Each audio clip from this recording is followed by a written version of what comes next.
रुपये भाव मिळाला पाहिजे, कापसाला 10,000 रुपये भाव मिळाला पाहिजे।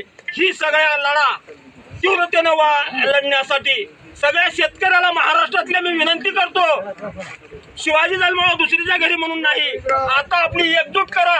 एकजूट करून सरकार कोणचंही असो, सरकार आता असं आहे, सरकार कोणचा विरोधी कोण आहे ही कळायला तयार नाही। सगळे लुटारीच्या फौजात एकत्र आलेले आहेत, त्याला धडा देण्यासाठी महाराष्ट्रातल्या शेतकऱ्यांनी एकजूट करावं आणि ह्या सरकारला, कोणत्याही सरकारला आपल्या मागण्या मान्य करून घ्यासाठी एकत्र यावं ही विनंती। आज आम्हाला पवार आणि मुक्ताबाई पवार यांना पहिलं भेट दिलो आम्ही, एक आमचं कर्तव्य म्हणून लोकवर्गणीतून जिल्ह्यातल्या शेतकऱ्याकडूनही तुम्हाला लोकवर्गणी गोळा करून आम्ही तुम्हाला दिलेला आहोत, पण लाखो शेतकऱ्याला सरकार मायबापानंच न्याय द्यावा लागतंय ही गोष्ट आठवणी सगळ्यांना करून देतो।